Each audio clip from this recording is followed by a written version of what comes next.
Welcome to the New York Times podcast, your categorical mismanagement of music news and criticism. I'm your host, John Caramonica.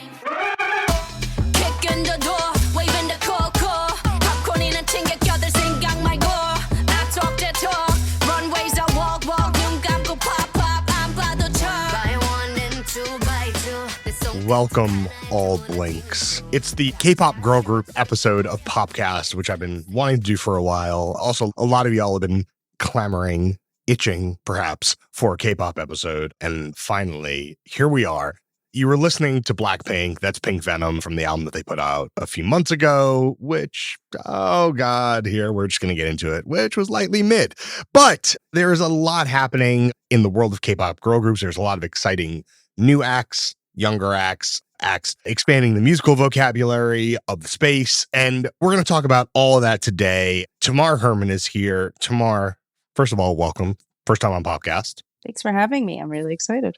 Tamar has been writing about K-pop for a long time, writes for Billboard, writes for Forbes, wrote a book about BTS, a whole ass book, has a newsletter, Notes on K-pop, has been paying attention for a very long time. And we're going to get as into the weeds as we can here about what's been happening these last 2 or 3 years. And Blackpink seems like a really good way to start because Blackpink arrived so loudly and with such force. We're talking, 4 years ago, 4 to 5 years ago at this point. But I remember thinking that 2016, I think. 16, geez. We're aging fast. Okay. 7 years ago. But I remember thinking the impact that Blackpink was making with a relatively scant amount of music was really impressive and forceful. And you even mention in your show review of this most recent tour from the New Jersey show, you sort of underscore like, hey, Blackpink ultimately doesn't have that many songs, like in the big picture. But why do you think at that specific moment when this group arrived, it was able to make such a big impact so quickly? Well, the big thing to know about Blackpink's beginning is that they're from a company called YG Entertainment. YG Entertainment is considered a really reliable music company in South Korea. They produced previous groups like Big Bang and 21, and just people had their eye on Blackpink because 21 was the girl group. People, if you're familiar with CL, and shout out CL. People were expecting this. 21 came out in 2009 and YG hadn't produced another girl group since then. YG is kind of, everyone knows, or if you're listening to this, I assume maybe you have some inkling that K-pop is considered a very fast-paced industry, and really it's typical for artists to release like tons of music a year. YG doesn't have that method. That model, they don't do that. Yeah, they don't do that. For their women, it's actually... it's a source of criticism. Their women get even less music than the guys, but the guys also tend to have a slow rollout. It's a little bit more, nobody's doing like Rihanna, but it's somewhere between like an album every year or every 2 years rather than an album every 3 to 5 months. It's typical of some other artists in the industry or some other companies in the industry. So Blackpink, you know, they were the new girls on the scene. They were highly anticipated as the new YG girl group, and they just took off. And they took off because A, the hype, and B, they're just phenomenal performers. The talent is there. They are a girl group, but they were a little bit older when they started. I think they were all, if not in their early 20s, they were all in their late teens. So they were kind of a more mature and fiercer girl group than a lot of the other counterparts that were going on right then. And they just took off. I also feel like they had a pretty sophisticated relationship to American hip hop and R&B. This is something, and Teddy at YG being the kind of long running behind the scenes force, obviously like a very adept fan, student of American music, and hearing those first couple Blackpink records felt extraordinarily dialed in with what was happening in the rest of the world. They didn't feel like isolated, walled off records. They felt very much in dialogue with what's happening. 21 in its day was also certainly Big Bang in its day. This was something that often came up. G-Dragon solo records and so on and so forth. Teddy and YG as a whole has always been known in Korea as the more, I'd say, American sounding company, which usually really means more hip hop influenced company as a whole. And that's mostly because of Teddy. If you don't know what we're talking about, Teddy is YG's big producer, and Blackpink have never done a song that's not by Teddy. I think Teddy can make me a hit, probably. I'd love to see that. I'd love to see it too. So in 2012, I reviewed 21 at the Prudential Center. And this is so long ago that we didn't even put K-pop in the head. We had Korean pop in the head, not K-pop. That's how long ago this was. But anyway, yes, 21. We were out here heavy in 2012. We were covering it. We were on the scene. That's what we're doing.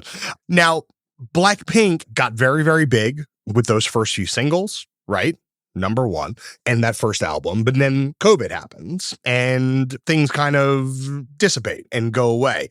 There is now the second album, which to my ears was maybe less exciting than the first album. One of the things that you said in your live review is you felt that some of those songs translated better live.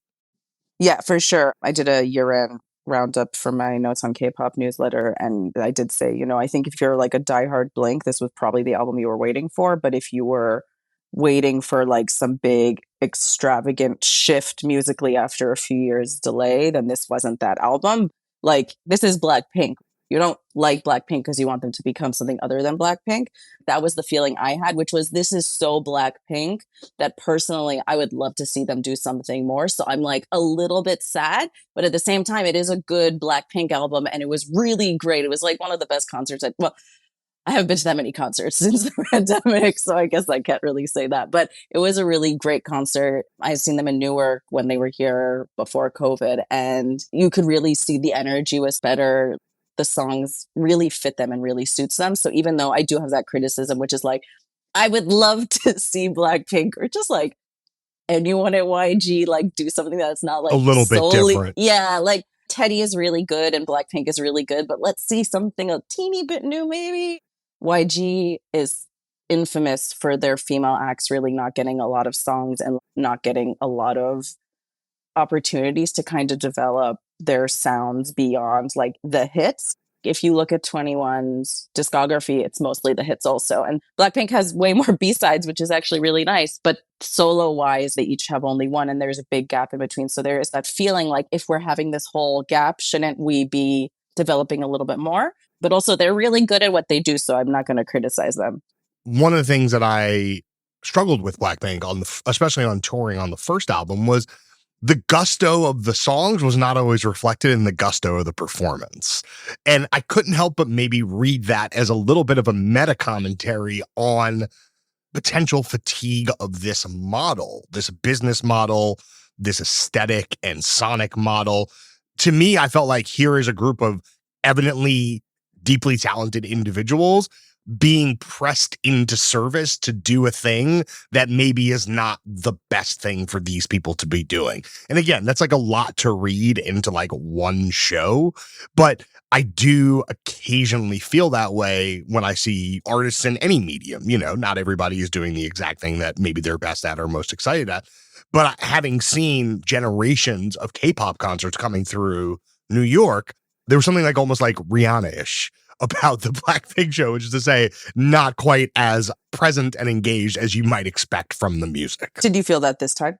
I didn't go this time, unfortunately. Oh, okay, I couldn't make it. That was definitely not the feeling this time for me, at least in Newark. And I didn't necessarily feel that last time, but I understand the Rihanna-ness. That is Blackpink's whole MO in comparison, kind of in a way different than a lot of other K-pop girl groups, especially, is they don't necessarily put themselves out there like K-pop stars. They put themselves out there kind of more like influencers or fashion icons who happen to also create, music and tours. So that's kind of how I tend to think of them. And I actually just spoke to Le Monde about this because they are just so associated with Paris fashion houses. Blackpink, if you look at them broadly, they are as much influencers as they are pop stars. And I think that was really apparent during their most recent show because every scene, every set was essentially there to hone on how talented they are, how beautiful they are, how fashionable they are. Every time I see a different video on social media or from an article showing or picture showing a new performance of Blackpink on tour, they're wearing different outfits. Everything is really stylish. They are the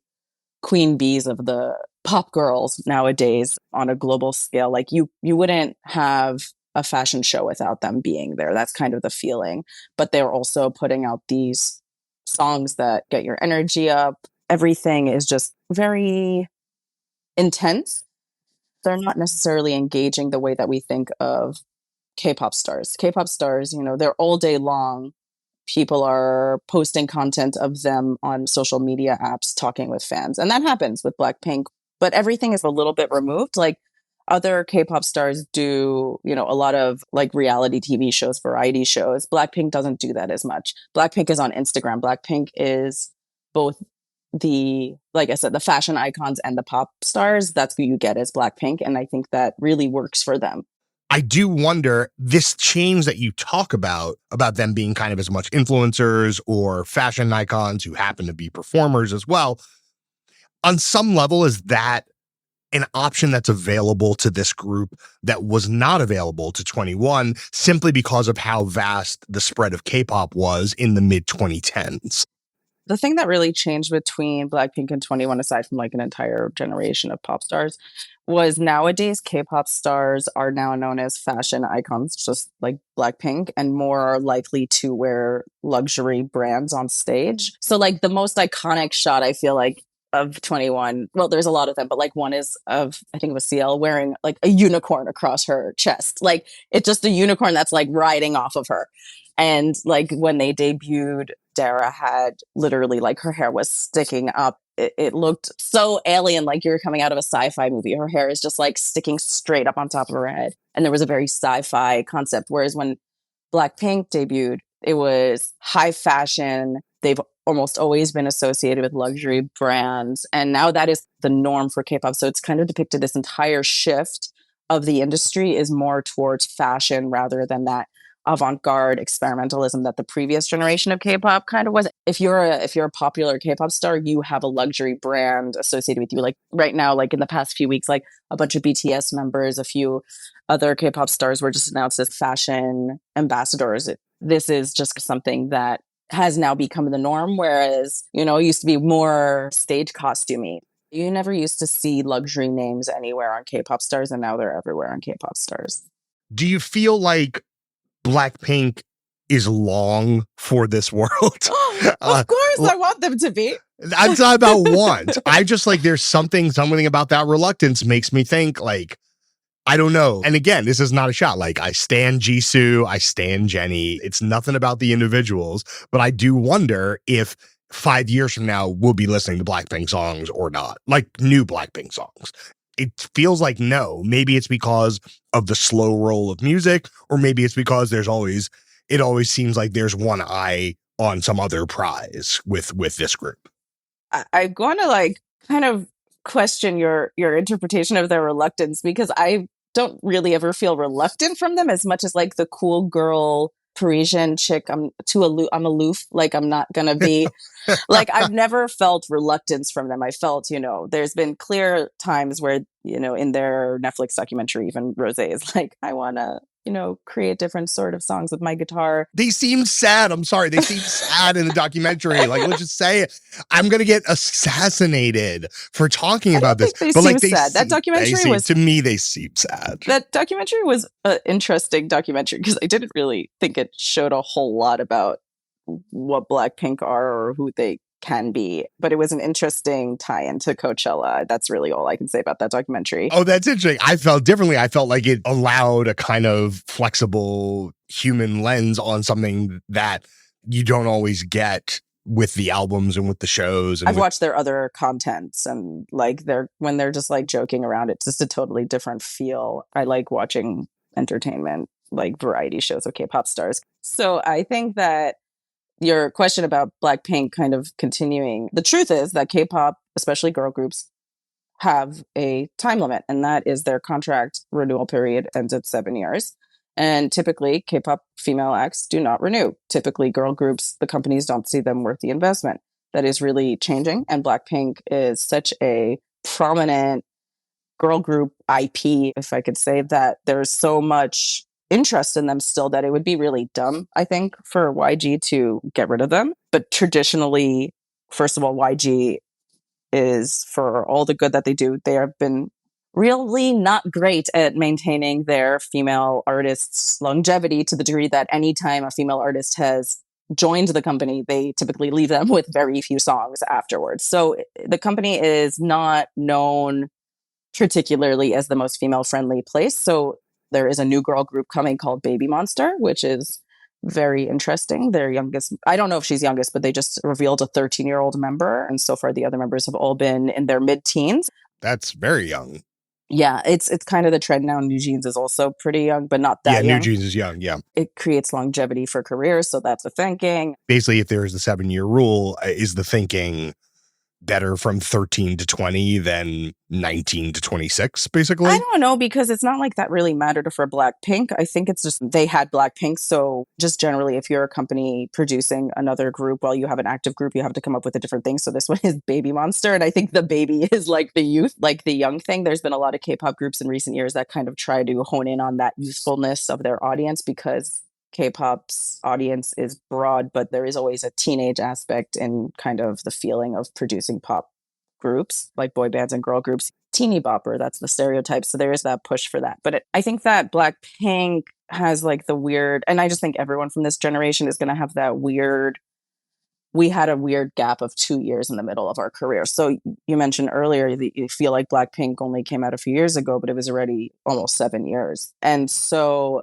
that feeling of the pandemic kind of bisecting all the careers, all the tours, it is, I wouldn't say bizarre, but it's wild to consider that Blackpink is so late in their career and they're Blackpink, right? But this is only their second tour worldwide, and they're having a huge tour. They're having like a historic record breaking tour. But are they just going to, have a big tour and then just, oh, hey, we're not renewing? I mean, that's up to them.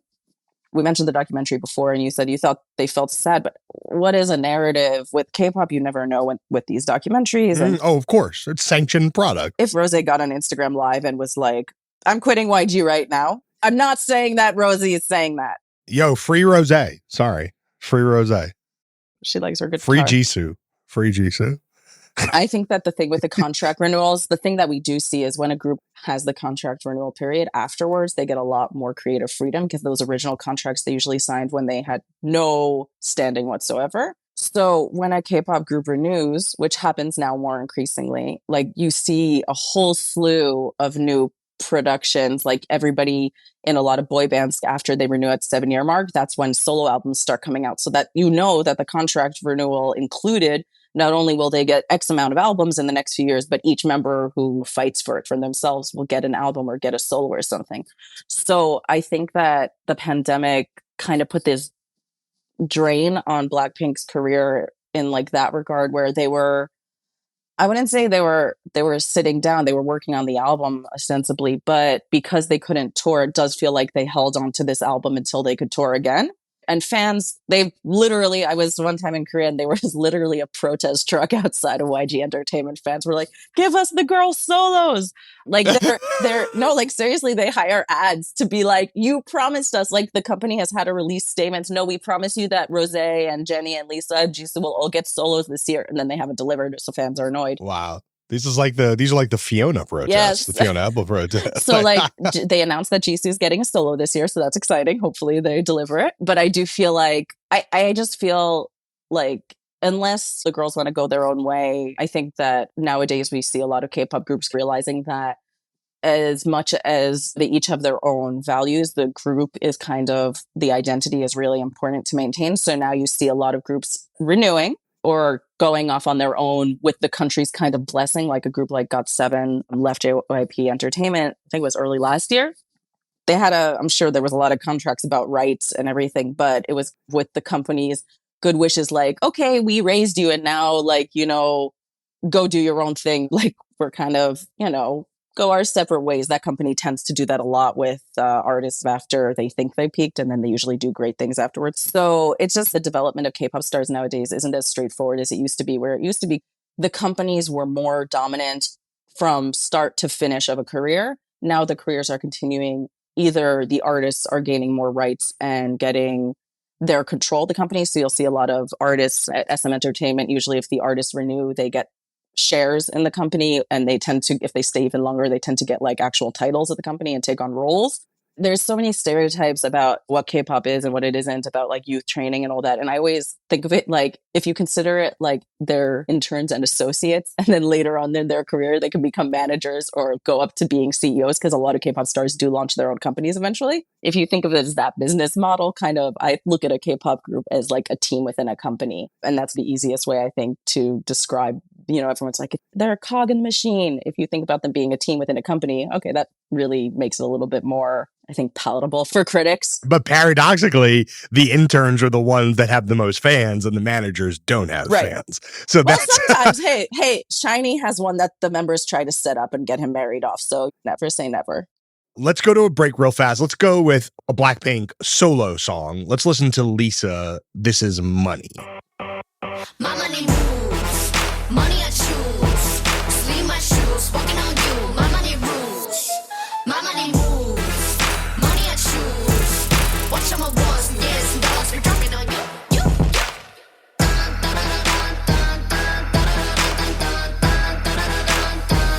Dropping on you.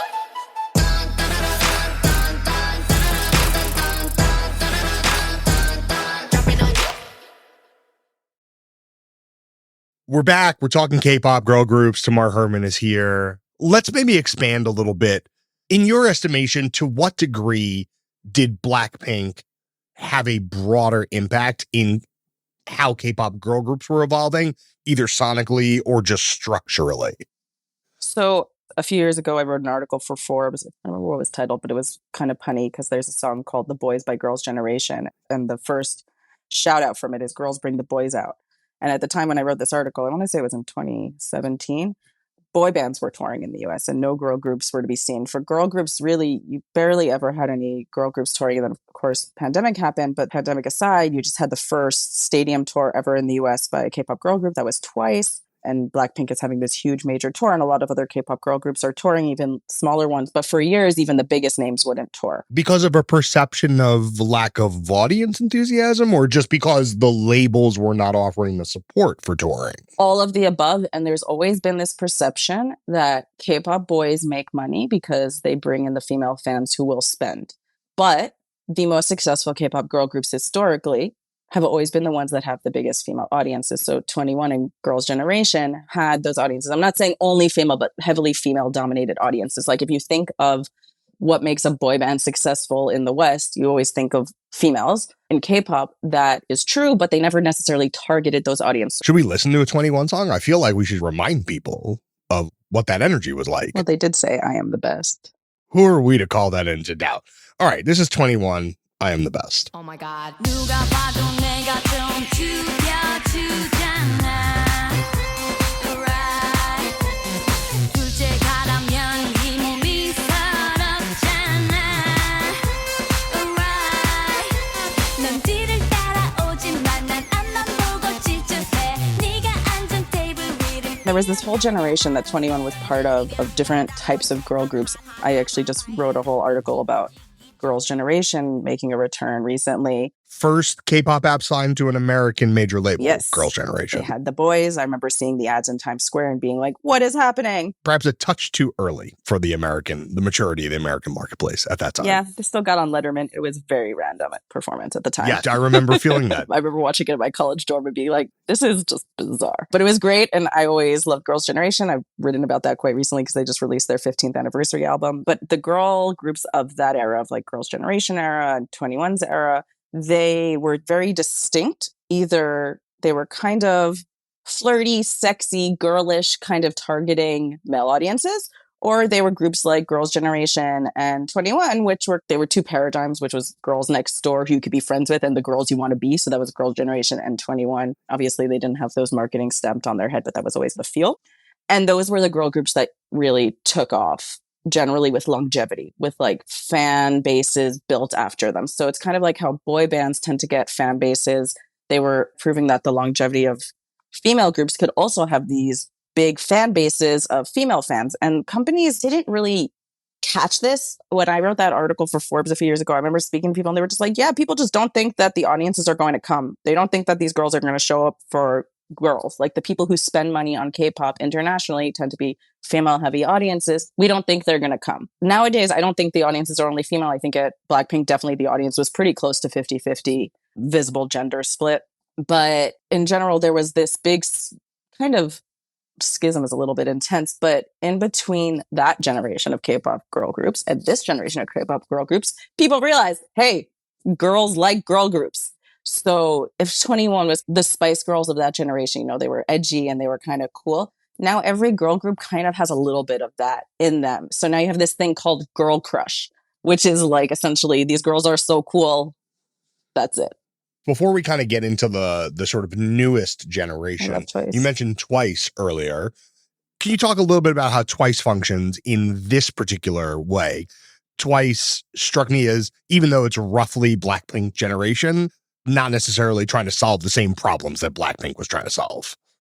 We think of it as Blackpink's generation in America, but actually in Asia, it's definitely Twice's generation. And they've been actually really good at English language promotions in recent years. Their song The Feels is really great, and their new song Moonlight Sunrise just came out this week, and they have, I think, an English album coming out.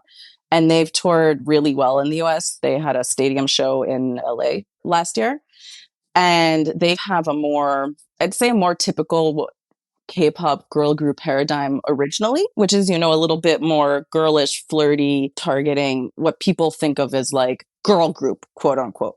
Yeah, what is a good early Twice song? I was thinking maybe Signal or that's something from that era. Oh, I love TT. All right, let's listen to TT by Twice.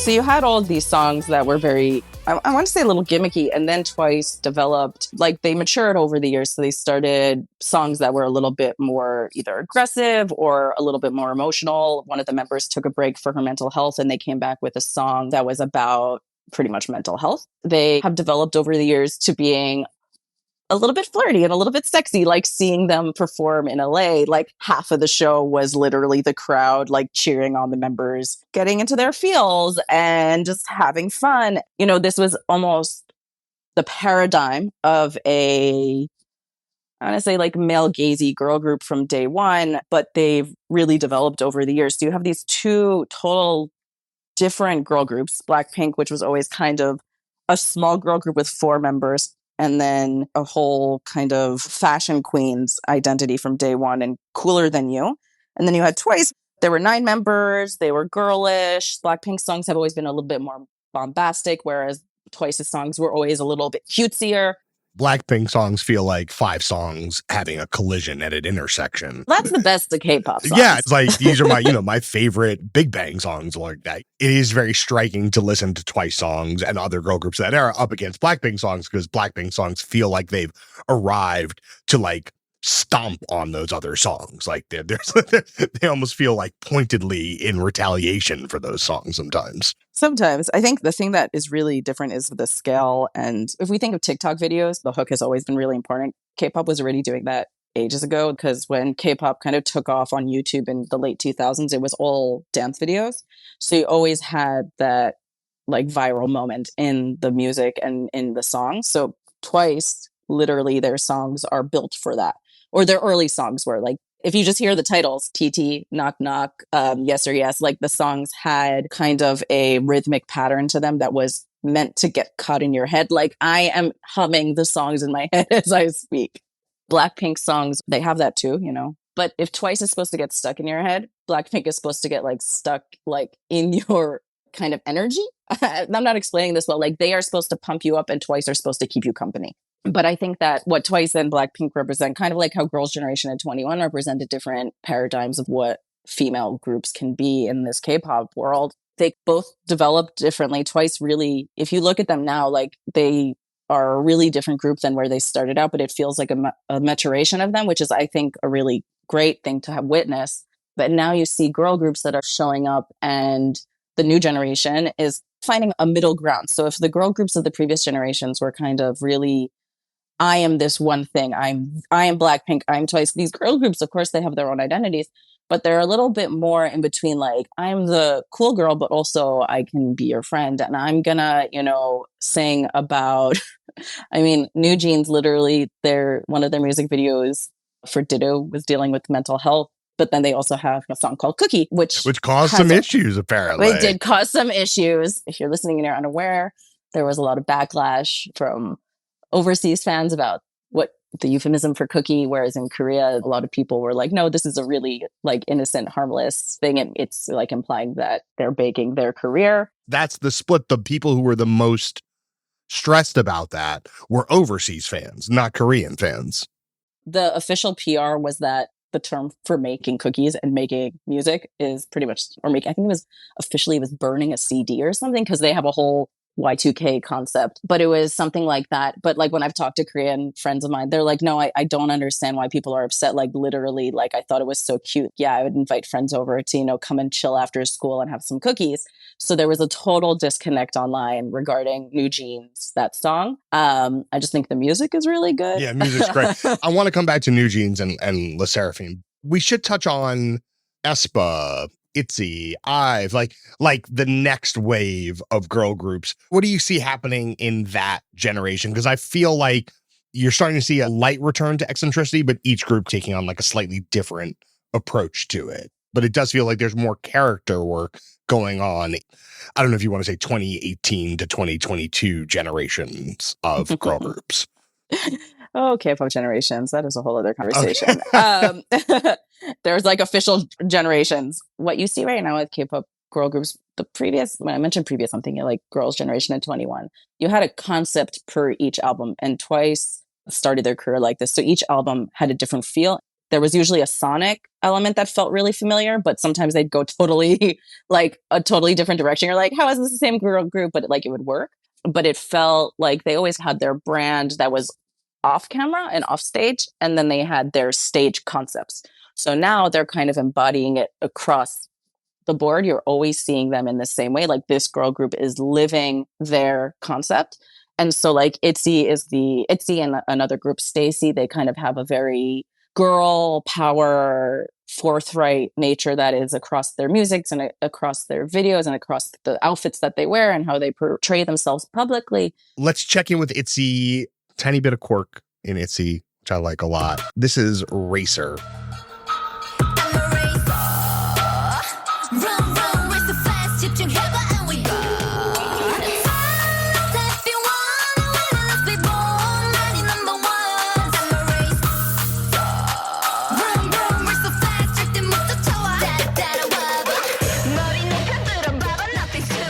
You get other groups like IVE, which is like the cool girl at school. Like they're classy. They have a little bit of girlishness in that some of the members are, I think one of them just started high school. They're still young. Two of the members have already like an intense career behind them. And so they're a little bit older and chicer, and just everybody has their own brand nowadays that kind of is all encompassing. They're not going to switch a concept every single song that feels totally new and different. It's going to be a continuation and tell a story. And those stories are really important. That is the thing that is like nowadays across the board. So you have a group like Aespa, which is literally, they are a AI integrated girl group, supposedly. So they supposedly have the 4 members that we know and love. And they also have 4 AI members, or the A's. Eyes. I think they're the I's. They're AE. I can never remember. It's Aespa, so I guess it's I don't know. Let's listen to a recent Aespa song. Let's listen to Dreams Come True. You wanna feel the vibe. That I'm feeling and loving and imagine. 저기 빨리 looks like tiny. We call it destiny. 지금부터 하나 둘 셋 하면 모여보자. 그래 come over. Yeah, get it on now. Get it on now. Let's bring it back to 90s.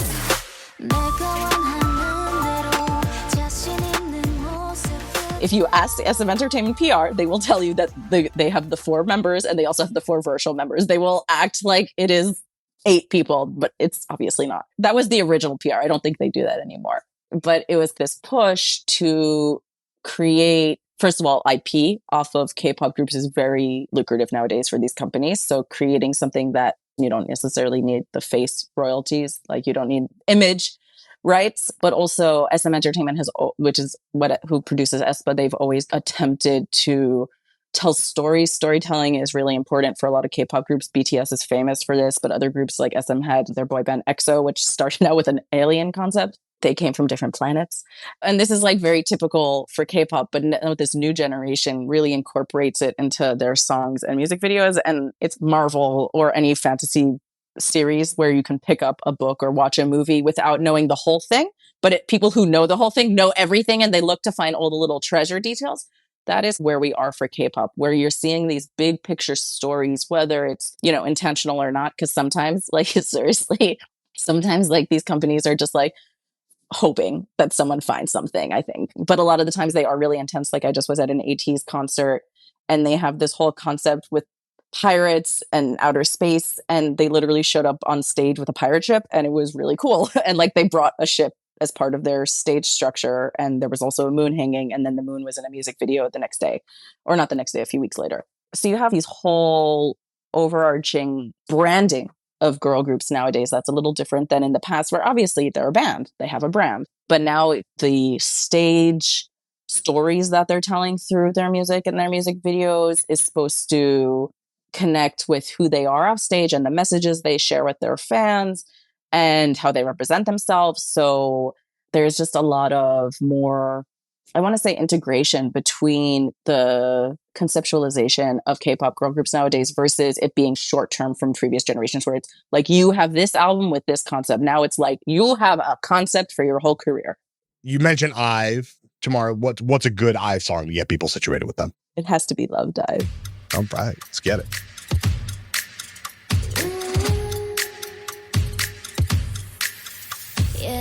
네가 참 궁금해 그건 너도 마찬가지 이거면 충분해 좋고 좋는 이런 놀이 참을 수 없는 이끌림과 호기심 묘한 너와 나 두고 보면 알겠지. The last groups I want to talk about are a pair of groups, is NewJeans and LE SSERAFIM, both on HYBE Entertainment, HYBE. Two groups with what feel like signature presentations. I personally am partial to NewJeans. I feel like their kind of engagement with contemporary music feels really fresh. Little sprinkles of contemporary R&B, a Jersey club, etc. To me, there's something that feels so specifically modern about NewJeans. LE SSERAFIM, I think, is doing something different, but it feels so specifically modern and reminds me, frankly, of the way I first felt when encountering like the best Big Bang moments or the best early Blackpink songs, where I was like, oh, okay, y'all came to play, like in the big picture sense. Can you talk a tiny bit about HYBE as a label and how these two groups kind of function side by side? There's a lot of parallel action happening here.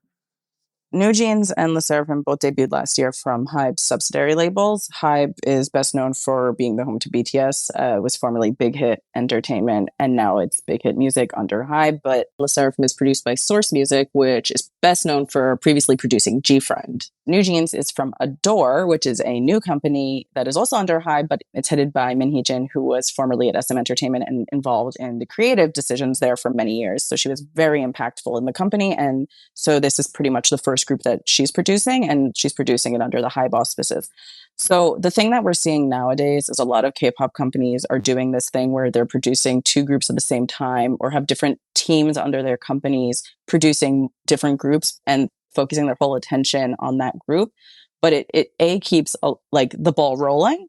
If you have rival groups, if you think about NSYNC and Backstreet Boys, they were produced by the same people, but they were rivals. And so you got to get, for the company's standpoint, you got to keep the profits among yourself rather than creating a rival between you and another company. So I wouldn't say they're rivals, but you have a lot of companies creating different types of groups that attract different audiences, that kind of keeps the audience base honed in on your company rather than going off. So you have in SM Entertainment, they have a whole group called NCT, and there's different groups underneath: NCT Dream, NCT 127, Wavy. They all target different audiences. And so HYBE, the Minhyejin just went viral for saying something about Adore being very separate from the rest of HYBE. So it's unclear nowadays how much like interaction there is between the different subsidiaries. But Le Sserafim and NewJeans, they're not targeting the same audience necessarily. Talk about what Le Sserafim is doing, especially in contrast to NewJeans. Because to me, of the two, NewJeans feels like truly the most modern, most progressive, most engaged. So you said that earlier, but it's really funny because from definitely everyone I know who's a music writer, not everyone, I have to preface that, not everyone, because I'm in a group chat with a bunch of Latin music writers, including my friend Alexis, who's the head of Remezcla Music. They love Le Sserafim because Le Seraphim's song Anti-Fragile leans into reggaeton. So you have very discordant, and while NewJeans is mostly known nowadays for being into Jersey Club. And so you have two really different sonic musical histories coming from these two very different girl groups that have two very different backgrounds. NewJeans is totally brand new. People didn't really know anything about the members, whereas Le Sserafim has members who've already been active for literally years in the industry. One girl came from AKB48, being the most popular girl in Japan pop music scene, to debuting in a group called Eyes One with another member of Le Sserafim. So they kind of are known entities, and they're more, I want to say aggressive, but their whole concept is they're called Le Sserafim, right? And it stands for, it's an anagram for I am fearless. Whereas NewJeans is leaning into nostalgia and evocative of youthful, like the nice days of youth and like your childhood. And that's not all they're doing. They're questioning entertainers and what K-pop stars can be. They have a music video that literally ends with someone like leaving, a nasty comment and the kind of them being like, no. And you have like this whole kind of meta commentary on K-pop idols and just celebrity culture nowadays. And so you have these two really different entities coming from the same overarching label, but it's like saying two products that Google launched the same year are rivals, but they're doing different things. That meta commentary that you mentioned. Yeah. Before we go out, I kind of wonder, like, to what degree do you find meta commentary refracted back into K-pop, whether in terms of the music itself or visual presentation or even just like discursively? There's so much discourse that you can't really talk about the discourse as being the same thing because everyone has a different interpretation. But I think that K-pop at times really, recognizes, the artists recognize, what they're doing and what the limitations of the industry are. And you'll often get either later on in the careers or in documentary series, they'll talk pretty frankly. And so I think there's a lot going on just in general around NewJeans, just because the team that produces them, like Minhyejin, is known for her kind of creative elements. So like everything was a whole package. And she keeps on saying on the record, like, this has been something that we've been working on for like years to tell like their story and show the design. Like their first album is literally in a purse. Like you can buy a little purse as the album packaging. It's very cute. I mean, every K-pop group has a lot going in them. I don't want to make it sound like, oh, NewJeans is the only group that ever has a lot going into them. But I think that NewJeans is fresh. We don't really know. Minhyejin has been pretty quiet for many years. This is the first time she's getting to do her own thing. The members, we don't really know them. They're like, it's so different than like Le Sserafim, where we do know some of the members. Like several of the members had, their careers in Eyes One, or Sakura had in AKB before that.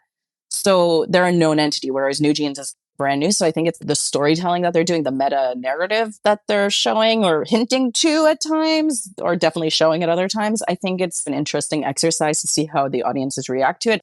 You never know. 99.9% of the time, these K-pop narratives are not trying to tell you anything that is 100%. So I don't think if anyone asks like Minhyejin, like, hey, what did you mean by that? We'll never probably get a straight answer. But I've had a lot of conversations about the NewJeans music videos, the recent two, with friends, and people have widely different reactions. And then you get really intense about what you think about it. So I think that's more engaging and it gets the ball rolling. So I think it's really cool. Obviously it's meta, but I just think it's almost daring. We know what people think about K-pop and how fans talk about it. So let's put it in your face. I feel like we covered a tremendous amount of turf. I appreciate you walking this road with me and offering alternate viewpoints. Sometimes I feel very alone in my K-pop consumption, just sitting here absorbing things and having feelings and having thoughts. And it's nice to gut check them out in the real world. That is our show. Thank you to Tamar. Listen to every podcast ever at nytimes.com/podcast. Email me at podcast@nytimes.com. Get in the Discord. Get in the Facebook group, tinyurl.com/popcast, Discord/popcast, Facebook. Get the t-shirts. We're down. Fewer than 100 t-shirts left. Get them while they're hot.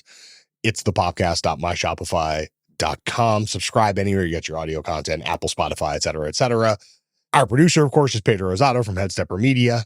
We will be back next week. You know what? Let's listen to NewJeans Cookie, and then y'all decide what this song is about. We'll leave it in your hands. 내가 만든 쿠키 너를 위해 구웠지 But you know that it ain't for free Yeah 내가 만든 쿠키